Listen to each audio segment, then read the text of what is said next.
Well, you've finally done it. You've started the zombie apocalypse. I hope you're happy. You can't blame this on me, Maddy. You left me unsupervised for well over 10 minutes. You can't use that excuse every time you bring about horrifying supernatural catastrophes, Corey. I've made my point.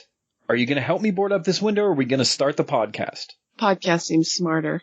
Hi, I'm Maddy. And I'm Corey. And this is Hallow-Holics Anonymous, a podcast dedicated to any and all things horror and sometimes Halloween.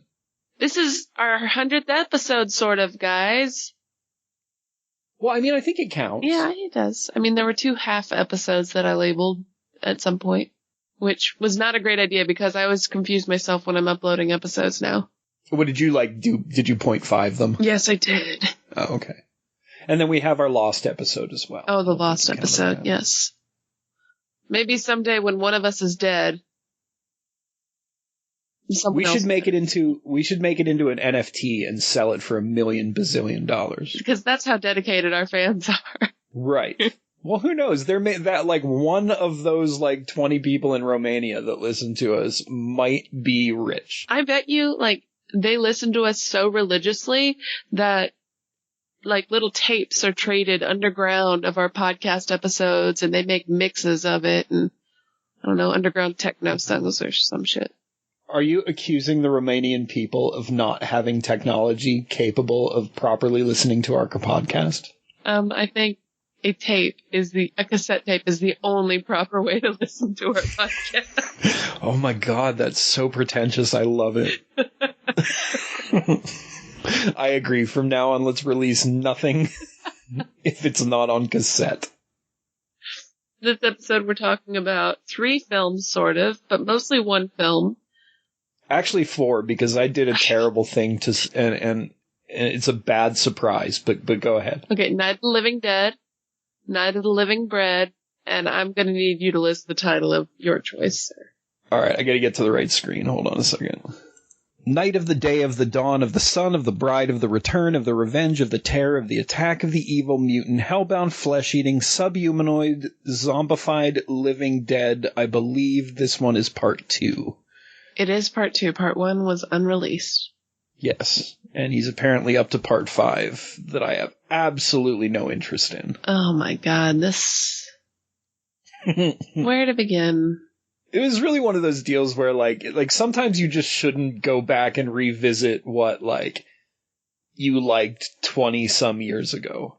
Because chances are it's going to be bad. Yep, I agree. Especially when you were an edgy little goth punk kid. Well, I mean, I've seen some pretty bad movies before this that are even worse, so I guess there's that.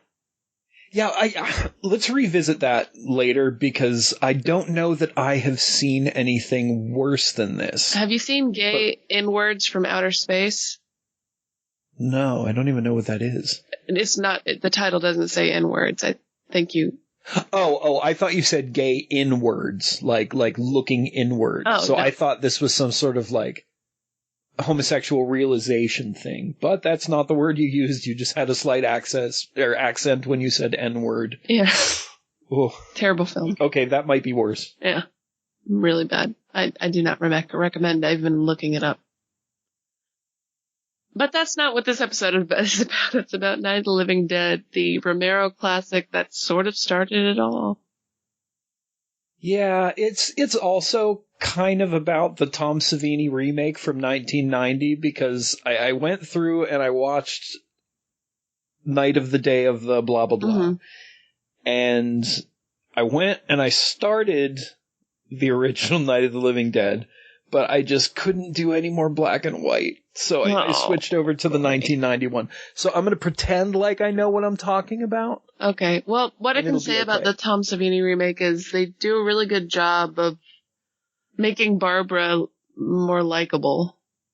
Yeah, Barbara's a lot more likable. Everybody else is pretty much in the same place. Some of them are dumber, but whatever. Well, there's no way to make the women in this film dumber. The original Night of the Living Dead, these are the dumbest female characters in any horror film you will ever see. It's true. It's pretty bad. They are absolutely useless. Yeah. I mean, it's definitely a product of its time. I hate to say it, but, I mean, Those women were only allowed outside of the kitchen to film this movie, and then they were kicked right back in. But before we launch into that, do you have a horror pack this week? I do. I was impressed to see it made it into the outline. Well. Oh, hi. Okay, Lucy, you're leaving my room now. I'm still trying to... I don't know what's going on with my voice. I haven't talked at all in like 3 days, so that might have something to do with it. I would think so. But yeah, so not a whole lot of talking for these 3 days. Well, luckily you're going to get plenty of practice with your ASMR discussion on the latest horror pack.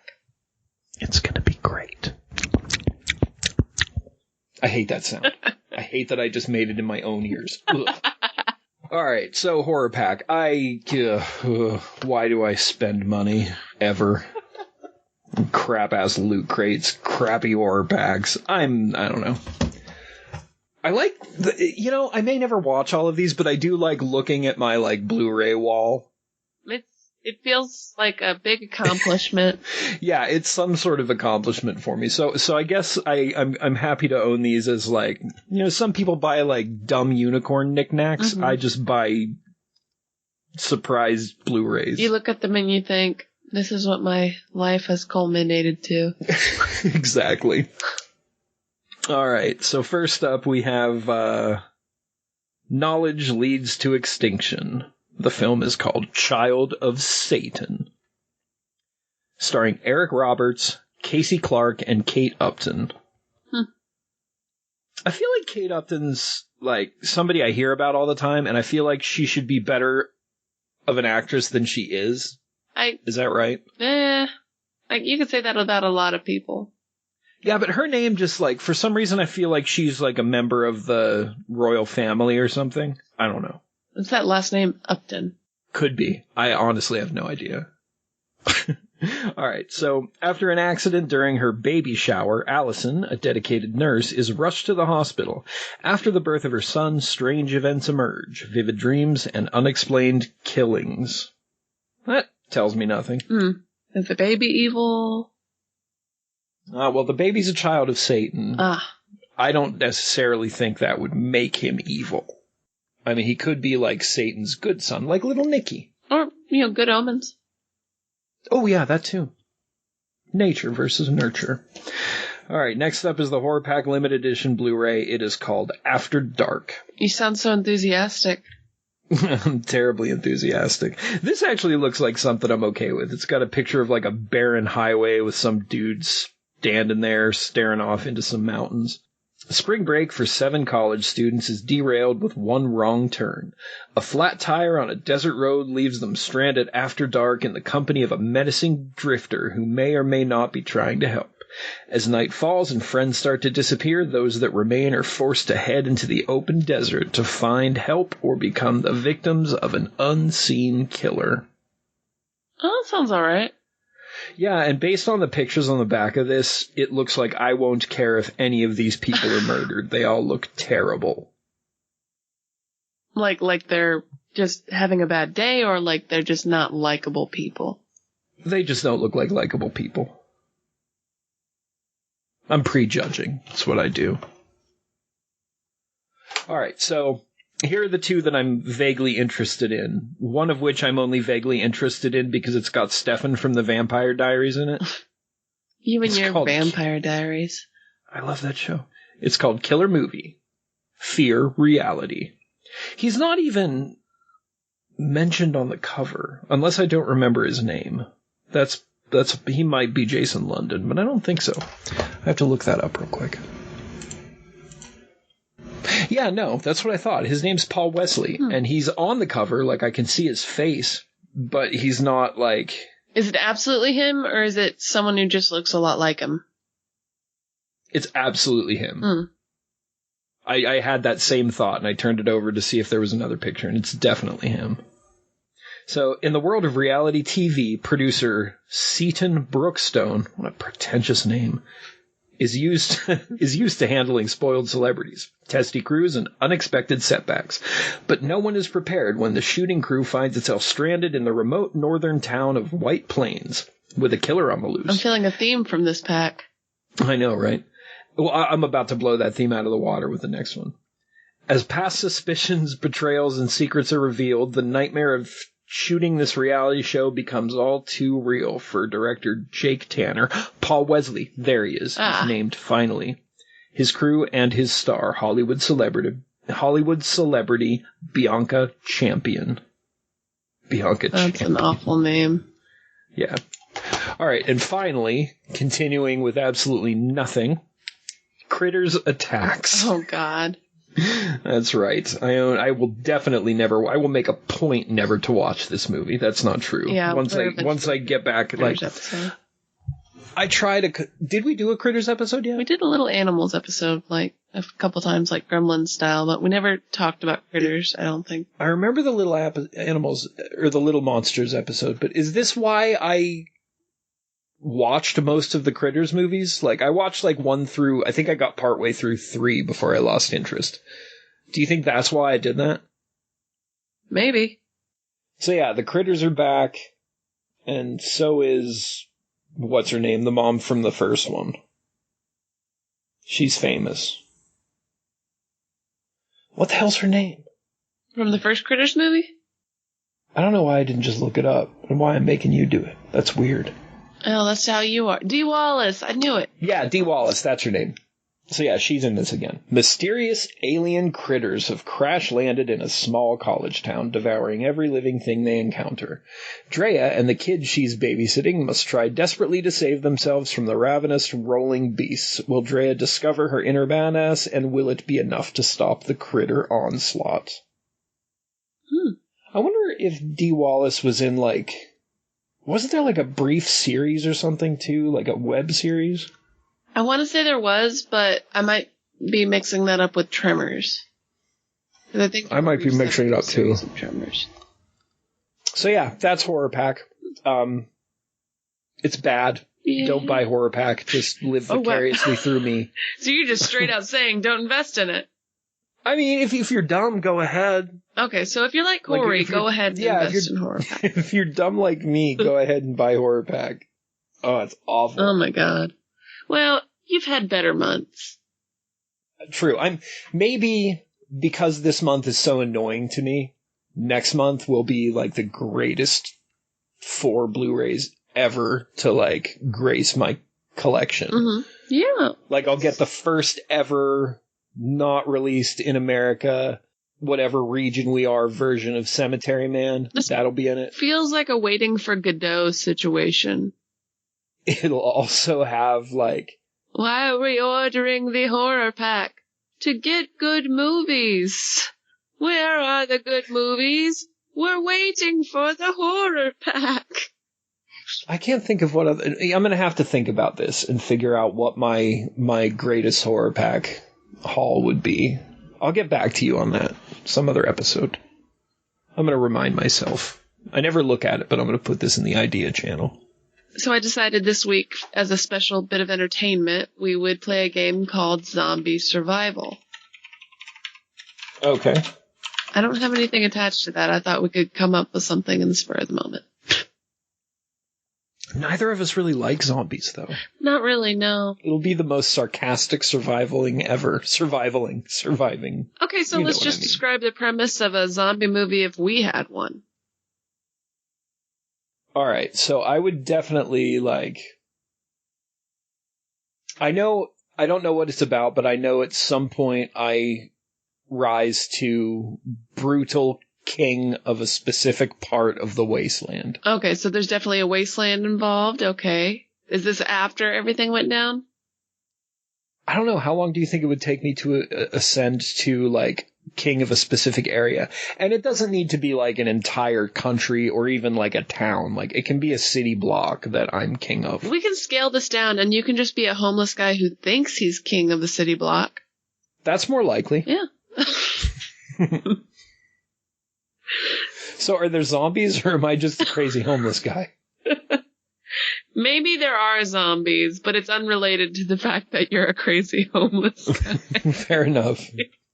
And that I'm not actually surviving. I'm just kind of lucking into not dying. Mm-hmm. And you give those really big, over-the-top, tough speeches that you'd get in an 80s action film from the bad guy. That should be all my lines should only be those.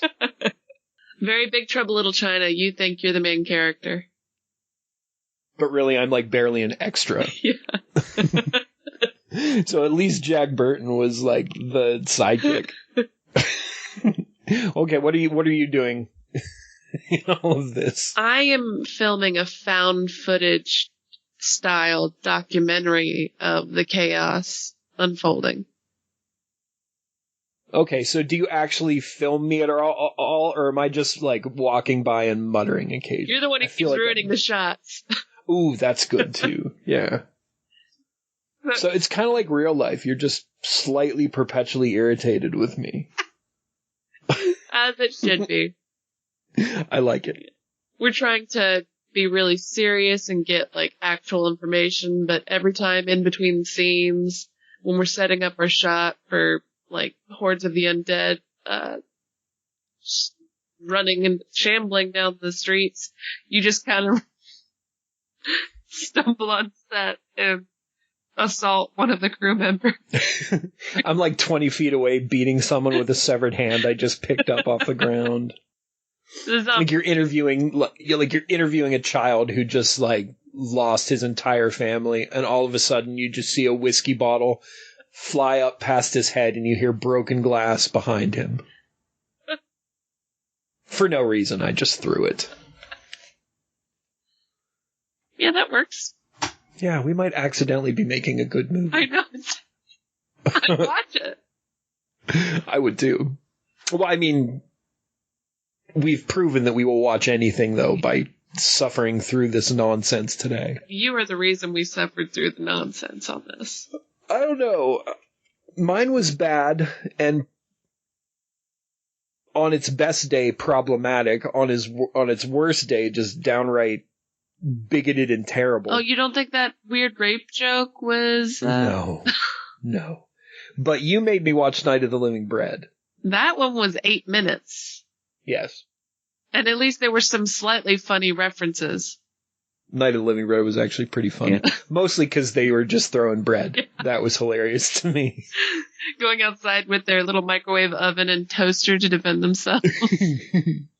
That was pretty great. You know, since we just reinvented the genre with our zombie film, we should talk about another film that reinvented the genre. Here's Night of the Living Dead. Boom! Segue. We're so... Killed it. Good work.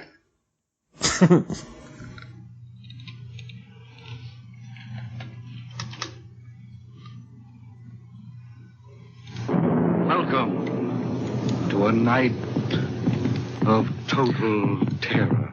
Wait a second. This isn't what I watched. That's not Bill Moseley. Shut up. This is in black and white. I know. Night of the living dead. Who live on living flesh. They're coming to get you, Glory. Haunted souls hunt the living. I love how many times this dude is saying living. I know. Night of the Living Dead. They live on living flesh by living their undead lives. Living in western Pennsylvania. Living.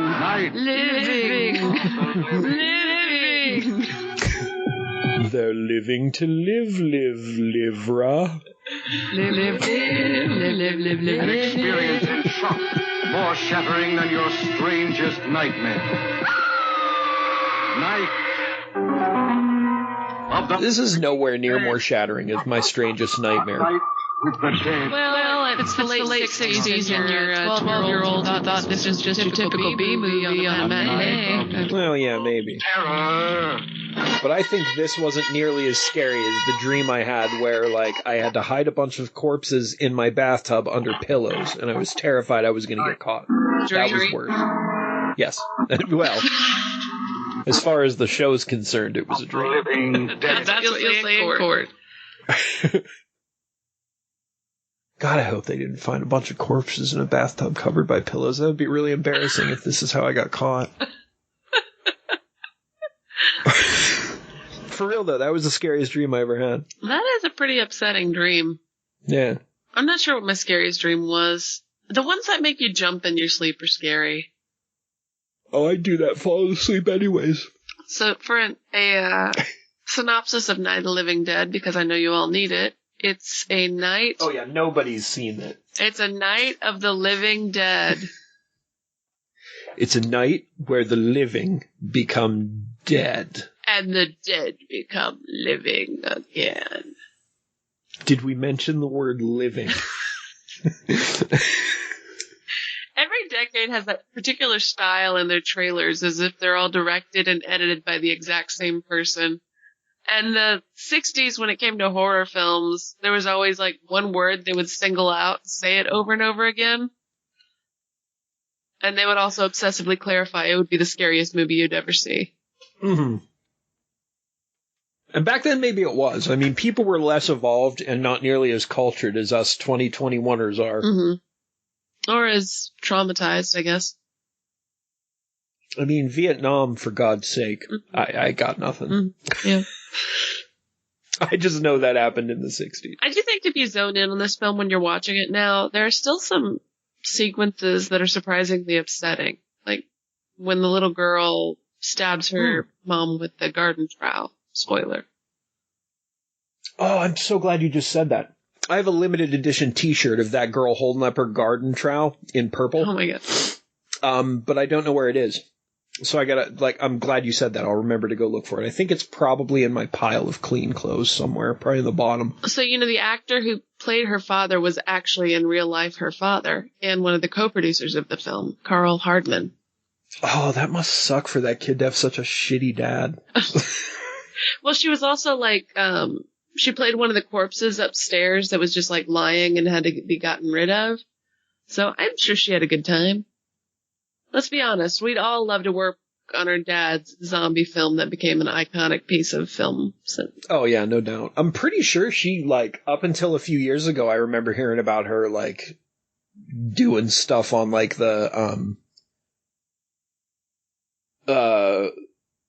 why can't I think of the word? The convention circuit, that's what it is. Are you sure it was her, not the lady from Manos? Are they the same girl? No. No, I'm pretty sure it was her. I mean, this could have been 15 years ago now, but I remember seeing, the little girl from Night of the Living Dead was going to be somewhere. Okay. Yeah. Unless you tell me she died in, 75 or something. No, I don't know about that. Oh, okay. Now, one of the actors in this who did pass away in 1988 was Dwayne Jones, who played pretty much the lead hero, Ben. And I didn't know Ben died so... I mean, not young. That's 20 years after the film, but still, that sucks. I mean, he was only 51. He had, a cardiopulmonary sudden arrest or I don't know, heart attack, something like that. Yeah. That sucks. Yeah. He was also the lead actor in Ganja and Hess, which is pretty much one of the trippiest vampire films you'll ever watch. Ganja and Hess? I've never even heard of that. And again, late 1970s, early 80s, I believe. It was an art piece more than a story. It's pretty good. I definitely think the racial analogies and the race stuff is even more prevalent in that film than this one. Mm-hmm. Well, I think the reason for that probably is that, the racial stuff was probably planned in that movie. And I refuse to buy into all the, subtext in George Romero's movies. I don't think he was commenting on racism in this. I don't think Dawn of the Dead was about consumerism, and I don't think Day of the Dead was whatever nonsense people say it's about. Well, when people spoke to him in interviews about Night of the Living Dead, which he wasn't always especially happy to talk about that because he had a film career after this, he said at the time he didn't even think of them as zombies. That was just the word wasn't even used in the film. Other people coined that later. He just thought of them as, your dead neighbors.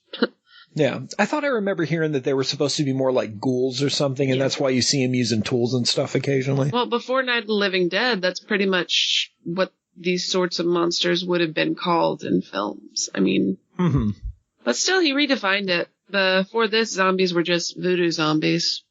Yeah, I mean, he essentially wrote the rule book or, like, influenced the writing of the rule books. Like, Headshots, that's Romero.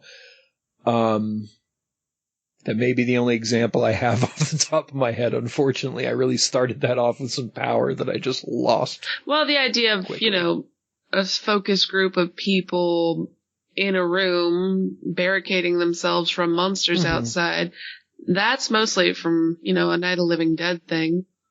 He also sort of, the whole, like, humans are the real monsters thing. That's definitely something he started with these movies. You know what? Sorry, I'm choking now. But that's definitely something that, like, came from his movies as well. Now, at the time this film came out, a lot of critics were really upset by the graphic sequences in this film, especially because it was initially released as a Saturday matinee. And our good old buddy Roger Ebert kind of mildly nodded his head in the direction of the idea of censorship, but it was more prevalent in other publications like Variety. You know, because there are some upsetting moments like the garden trial, but also like after that car burst into flame, that sort of iconic scene where they're eating the barbecued chicken and all the zombies. Yeah. That's supposed to be the two guys, the girl and the guy in the car. Oh, no, I got that. I don't think I got it the first time I watched it, but yeah. And then there's that tasteless joke at the end of the film where one of the posse is like, guess someone was having a barbecue. Oh, yeah, they're dead. They're all messed up. Yeah. That joke actually makes its way into the remake as well in the 1990 version, because that's the version I just watched, so I can clarify that. I would also like to clarify that in this film, I really don't like Barbara. She annoys the hell out of me. She's there to scream and sit there, make Ben's life more difficult as he's already dealing with barricading and making the house safe, and then the old racist who comes upstairs to give him shit. I mean, Ben's just having the worst day you could have in a zombie apocalypse. Yeah, and that's one thing I love about that actor, too. Like, Tony Todd does it okay, but he doesn't do it as well as the original Ben did. The fact Dwayne that, like, Jones. you could... What's his name? Dwayne Jones, yeah. You can't, like, you can feel that this dude is just trying. He's barely holding it together. You know, he's doing heroic shit and, like, trying to figure out a way out, but you can feel that actor is just... he makes you feel like that character is just barely holding on to, like, sanity and function. You know what I mean? Yeah, I thought he just did an excellent job. For sure. I do think Tony Todd was great, don't get me wrong. Oh, Tony Todd's just great. I really think Dwayne Jones had this role. Now, this film is, you know, copyright free because of a pretty much a release issue. They didn't actually give a disclaimer, so it's been in the public domain since just about when it came out. And I think that in one way it's a shame for that happened to George Romero, but in another he's still made lots of money and lots of films and went on after this, so I don't feel super bad for that. And it makes this an excellent kind of practice piece for a lot of artists, a template to learn a little about editing, about, you know, music. You can apply all kinds of cool music tracks to this. You can just play with this film, and there's been some cool stuff that people have done with Night of the Living Dead as a result, and not so cool stuff. Yeah, I was going to segue, if you're ready for me to segue. This is my example, is something that was done that is not so great to this movie. In fact, it may be the worst thing I've ever seen done to any film ever. Yeah, that's a good segue. Thanks. There's no trailer, so. Oh, no, nor should there be. Ugh. I gotta get to my notes real quick. Now, when we were discussing Night of the Living Dead a couple weeks ago as our film selection for this week, rather than go with something, maybe another influential monster piece, or another Romero piece, or like one of the many remakes we could have compared it to. Yeah, even just another zombie film that's pretty fun to watch. Corey picked. Yep. I had the great idea to pick Night of the Day of the Dawn of the Sun of the Bride of the Return of the Revenge of the Terror of the Attack of the Evil Mutant Hellbound Flesh-Eating Subhumanoid Zombified Living Dead Part 2. And God, am I so sorry, Maddy, that I made you sit through the hour and 34 minutes that I can never give you back.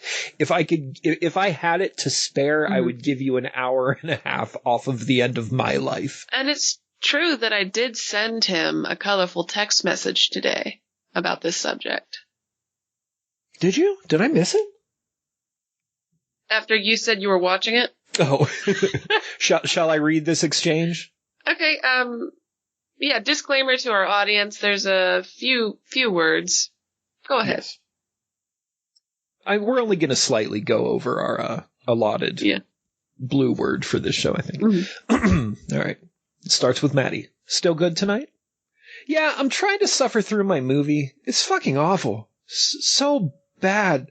Fuck. Yep. Fuck you. LOL. LOL. And, yeah. So... I hate this movie so much. So bad. I need to take you guys to a place. So let's go to probably 95, because I was still in high school when I found this. It's very important that you remember, A, I was still in high school. B, I was a weird little punky goth kid. C, I was in high school, which means edgy humor is still funny to me. And this is pre-4chan, Reddit, all that stuff. And were you smoking? Oh, of course I was smoking. Just cigarettes or weed, too? Because I was super baked. Weed. I'm sure I was super baked. Yeah, okay. All right. So keep all that in mind first. And the second, remember that the internet isn't nearly as, big as it is now. So finding this stuff, these were actual treasures back then. I couldn't just go to YouTube and look up weird film. This is stuff like this movie. Let me see if I can remember the legend behind this movie in 1994-95. So a friend of mine from Erie said that he was looking for a movie to watch at some hole in the wall video store up that way. And he found this movie called Night of the Day of the blah, blah, blah. I'm not going to do it again. So he rented it and took it home, watched it, and it turned out to be this monstrosity. So according to him, he found this treasure of a film just hanging out in a video store because I think he said that the dude who created it, did everything, all the distribution himself. So it did have, a limited straight to VHS release or something like that. Which, that's admirable, I guess. Yeah. I don't know how true that is. Keep in mind, this is all a legend. So my dude rented it, loved it so much, he taped it, brought it to college in the town where I went to high school at. I'm still in that town, but at this point, I'm in high school. So it's even doubly cool to me because I get this legend and he hands me this VHS tape. And I don't even think I watched it first. I think I recorded it and gave it back. And then I watched it later. But this was one of the first, I guess, fan edits, fan films I had ever seen. I'd never seen anything like this before. So I was just full of edgy wonder at this film. So what this film is, again, we talked about Romero not copywriting the movie, which is actually a legend in and of itself. Mm-hmm. There's a whole bunch of different versions as to why he didn't get a copyright or what he did, what he didn't do or what he forgot to do, that kind of stuff. I mean, it's hard to say. The original film was on a budget of $114,000 with his friends grouping their finances together, so. Right. I know one of the things I read was that, he left the case to the film, he had left in his trunk or something like that, and that had the official copyright information in it, and he just left that in there and only brought the film. There's a whole bunch of stories like that, I'm sure. I have no idea what's real and what's not there. So there's no copyright. So this dude, apparently he went to NYU for film or whatever. It doesn't show. It's crap. He got a hold of this, knew that it wasn't copyrighted, so he erased all the dialogue and music and added his own. Mm-hmm. And he also added like little snippets of like dumb stuff. Like there's a scene, a girl taking her clothes off and sort of dancing around a motorcycle.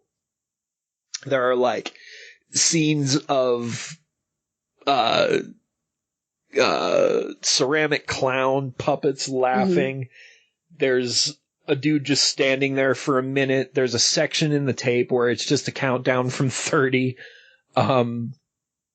He tells stupid jokes and really unoriginal, like, anecdotes from history. Like, it's just all very stupid. There's some snippets of music he did in it that were almost good. Yeah, you know, the song where the lead instrument is the violin, that's not such a bad song. So I think I can see how, like, if he wanted to make it a little bit better, he could have. Like, that works. The decent music works. I think the ceramic clowns could have worked had I not had to sit through all this other crap beforehand. I mean, one of the best jokes in the film is the talking gun. That's exactly what I'm getting to. Yeah. So this movie manages to be racist, sexist, homophobic, and stupid all at the same time, which I guess isn't super original. And I think that had it actually been funny, some, not all, definitely not all, but I think some of it could have been overlooked if it was funnier. Mm-hmm. And there are funny moments, but those funny moments are Tommy the Talking Shotgun. So the shotgun... Well, and the discussion about it has an the Australian pizza. accent. Yeah. Yeah, the pizza, like the what they want on the pizza, and how the old racist guy just wants he's gonna get anchovies all over the pizza. And then they make that, he's like, dude, it's okay, you can just pick it off. It'll still have the taste there. So it does have, like, its moments for sure. Oh. I think I have one other funny thing written here. Them constantly telling the mom, oh yeah, your daughter's gonna kill you with a garden trowel. Yeah, that's actually one of my last notes on this, is like, when they just kept reminding her that your daughter's going to stab her. That was hilarious. So I guess not. Like, while I was watching this, I was cringing for the people I was cringing for my past edgy self for finding any of this at all amusing. And I was cringing for the fact that, like, these guys must be so embarrassed that they made this. Well, it's one guy. And then I went and I looked him up. He's done this to like 5 other movies. Oh, God. Let me get the list again. I mean, he doesn't talk about all of them. And then, like you said earlier off camera, the first one is unreleased. All right, let's check out part 3. Is he did this to The Brain That Wouldn't Die.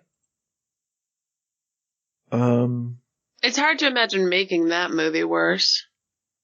Yeah. He did it to... Apparently he did episodes of Bonanza and the Andy Griffith Show, only he updated the dialogue to be more like what a modern cop show would be like. Mm. So that sounds interesting, but knowing what he did on this horrible nightmare film, it's probably super bad. Yeah. And man, I can take some edgy humor as long as it's funny.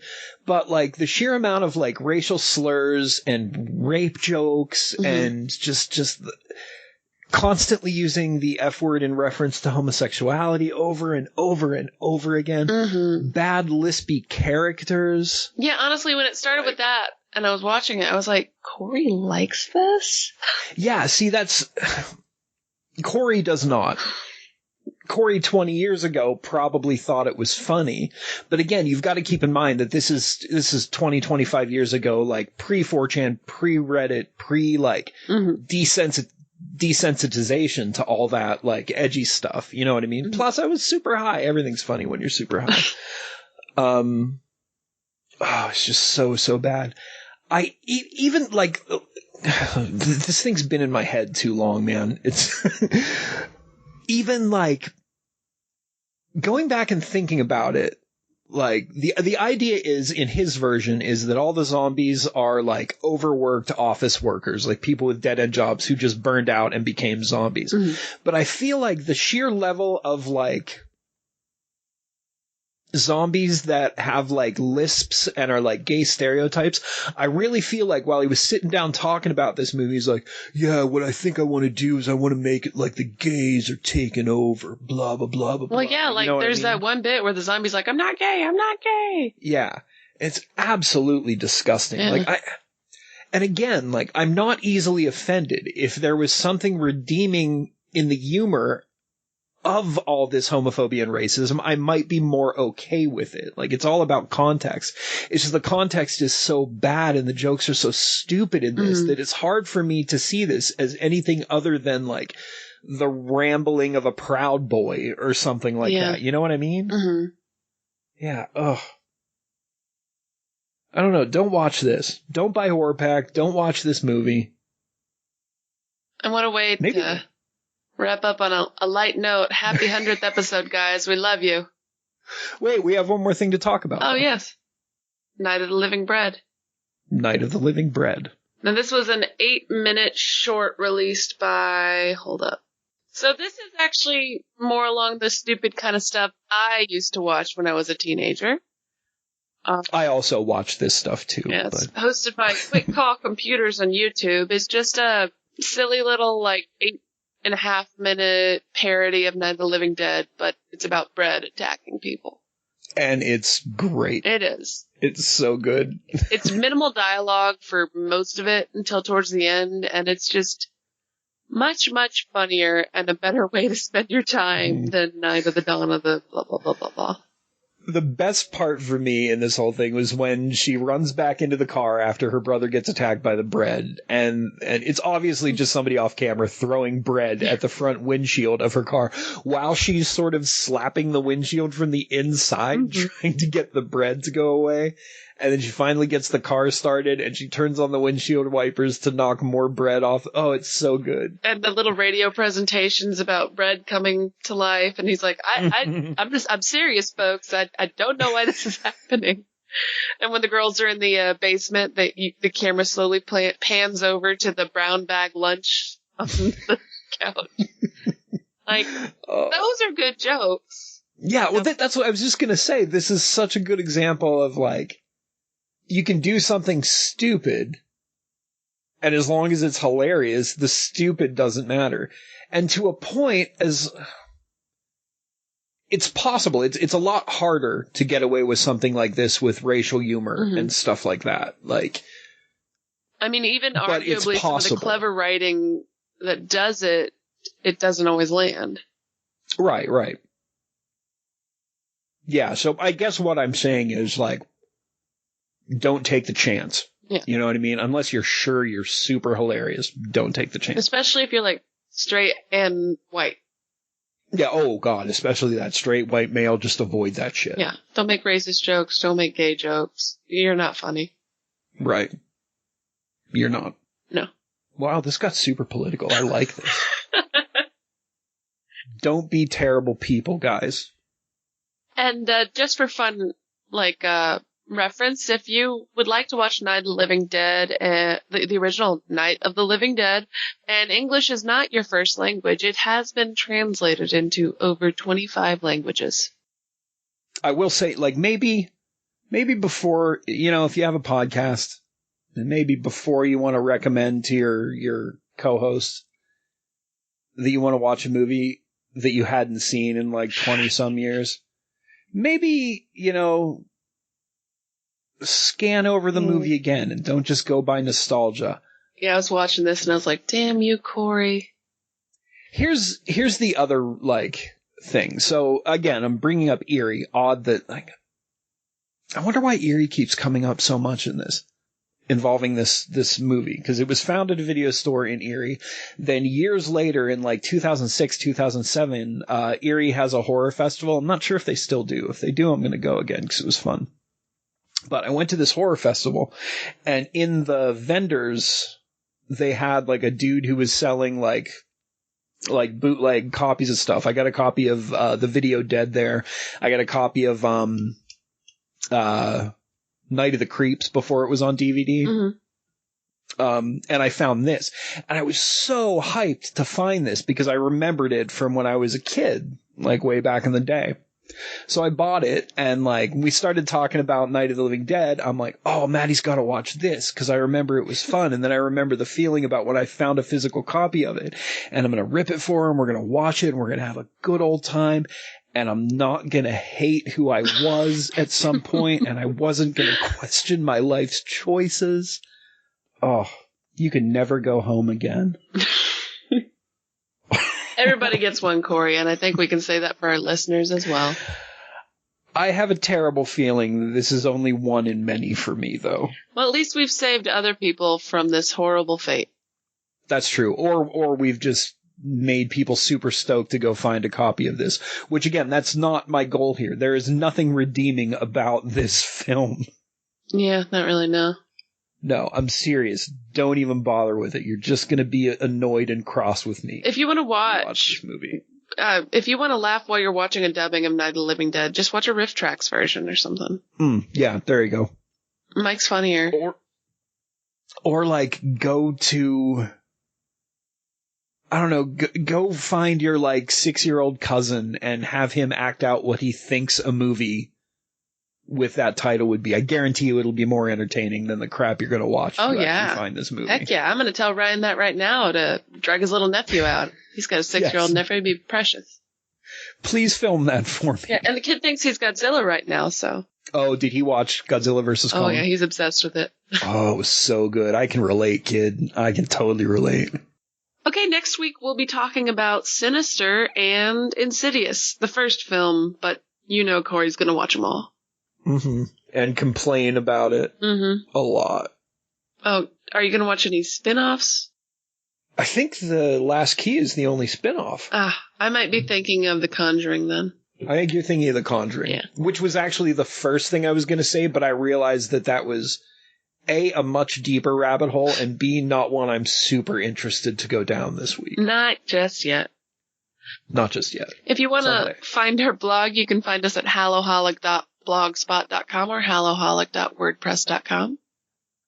You can also tweet us at Nowhere23 or by searching for Hallow-Holics in the Twitterverse. And feel free to tweet all about how much you love Day of the Night of the Dawn of the Pride. Yes, please do that. Tell us how wrong I am and how great that film really is. And email us at Hallow-Holics@outlook.